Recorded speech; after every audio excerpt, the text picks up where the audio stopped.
apa kabar? Saatnya Anda menyimak berita Semarang bersama saya Nadia Kartika. Sejumlah berita menarik akan kami sajikan untuk Anda dan berikut 3 berita utama hari ini.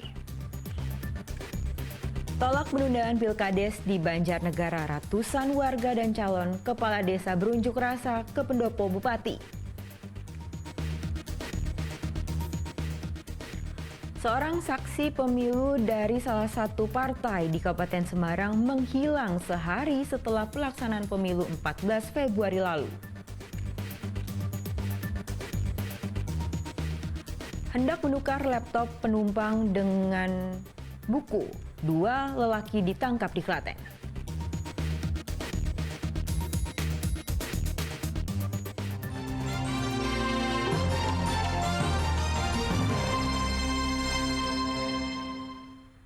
Kecelakaan lalu lintas yang melibatkan truk tronton dengan motor terjadi di Klaten. Akibat kecelakaan, seorang pengendara sepeda motor tewas.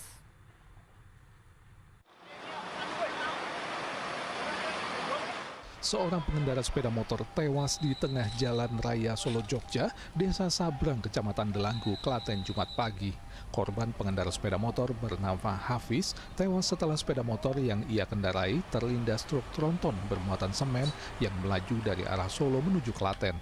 Kecelakaan terjadi saat korban hendak mendahului truk tronton tersebut melalui lajur di sebelah kanan truk. Jenazah korban dibawa ke Rumah Sakit Suraji, Tirtonegoro, Klaten. Semula KBN tronton berjalan dari Solo menuju Klaten di lajur sebelah kiri, sedangkan sepeda motor berjalan di lajur sebelah kanan atau bermaksud mendahului. Untuk faktor penyebab terjadi laka karena apa masih dalam penyelidikan. Untuk kondisi korban, Pak? Kondisi korban pada saat kita melakukan pengecekan di Rumah Sakit Suraji Tirtonegoro mengalami luka pada bagian kepala dan sudah dinyatakan meninggal dunia.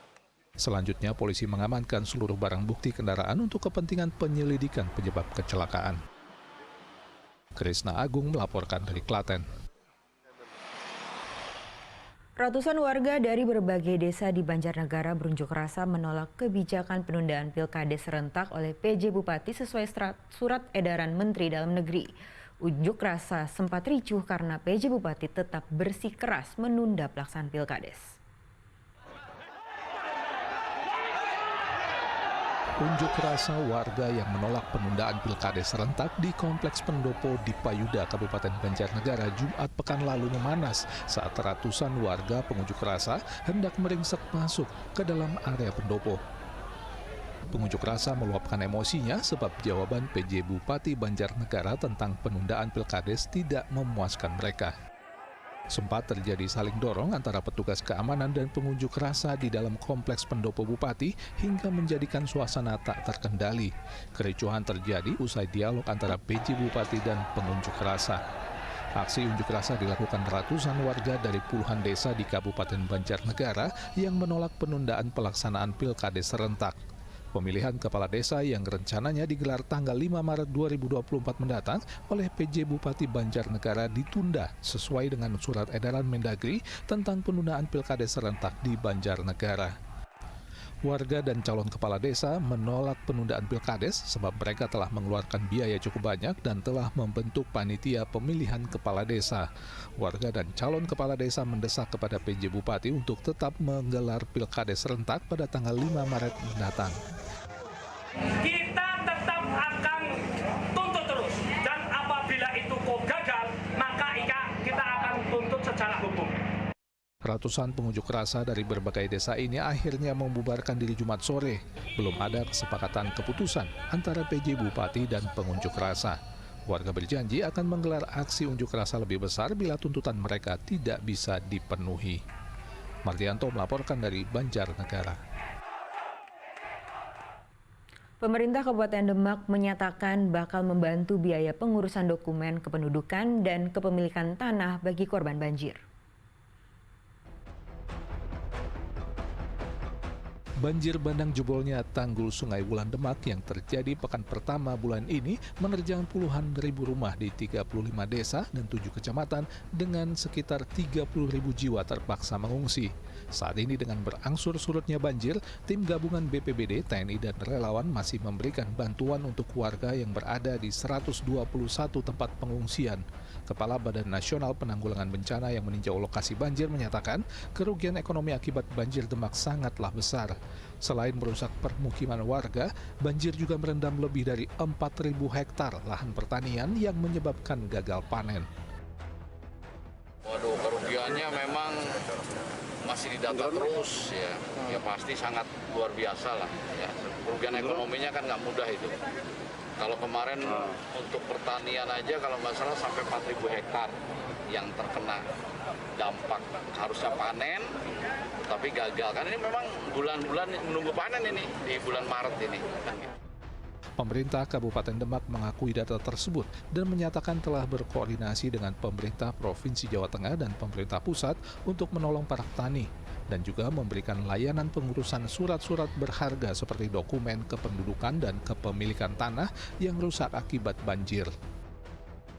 Kalau yang untuk petani, ini sudah kemarin dari Kementerian Pertanian, kemudian dari Basnas juga mencoba untuk membantu untuk pemulihan. Nanti kami akan berusaha berkoordinasi baik dari BPBD Provinsi maupun BPBD Pusat untuk sistem recovery. Kalau yang kami deteksi di beberapa pengungsi, kita akan mudahkan dan mereka ketakutan adalah jika membayar kita berikan dan mungkin kalau kayak sertifikat kita bantu ke BPN walaupun kita lintas instansi ya, tetapi sebagai upaya ini kita permudah semuanya. Hingga hari ke-14, tim gabungan TNI, BPBD, dan pemerintah Kabupaten Demak melakukan pembersihan dan penyedotan air dari wilayah permukiman warga. Bantuan juga terus disalurkan kepada warga yang berada di pengungsian dan juga mereka yang sudah kembali ke rumah masing-masing. Ali Mustafirin melaporkan dari Demak. Dua peristiwa anak tenggelam terjadi di Grobogan dan Kabupaten Pekalongan. Terlepas dari pengawasan orang tua, dua bocah tewas di sebuah embung di Grobogan dan dua orang anak lagi tenggelam di sebuah sungai di Kabupaten Pekalongan Kamis pekan lalu.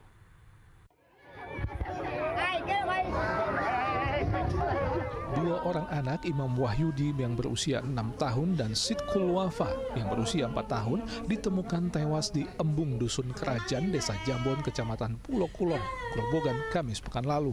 Sebelumnya, kasihan ibu Imam mencari anaknya karena sejak pukul 9 pagi tidak berada di rumah. Kasihan kemudian mencari sampai di embung sekitar 300 meter dari rumahnya. Di sekitar embung, Kasihan mendapati dua sepeda milik anaknya dan milik Sidkul. Setelah dilihat, Imam sudah mengambang di embung.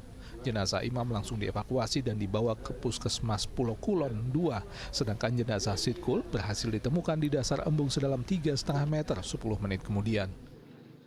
Udah ada 10 menit nggak ada ketemu kan, terus saya naik terus saya nyari solusi, saya keliling dulu ya, embung tuh saya kelilingi, siapa tahu ntar udah kebawa angin, udah ngambang kebawa angin gitu kan.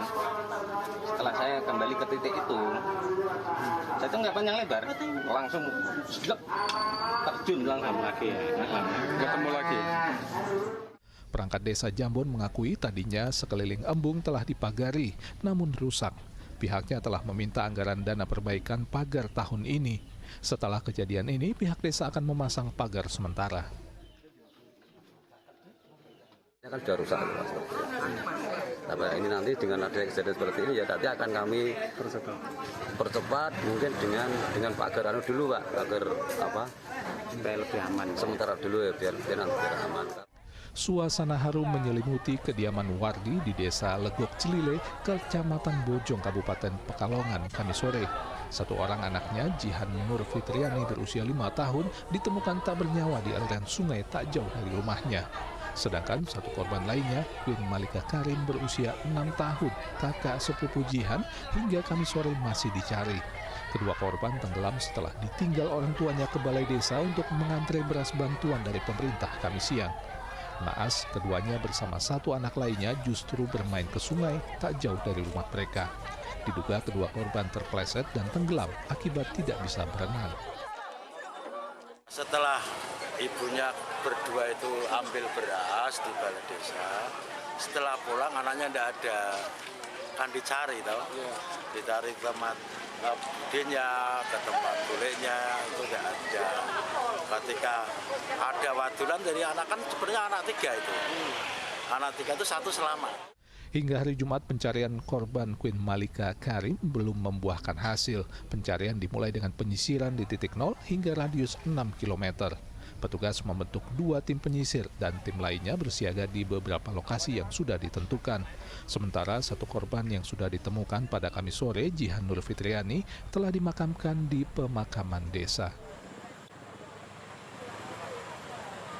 Arif Nur dan Kuncoro Wijayanto melaporkan dari Grobogan dan Kabupaten Pekalongan.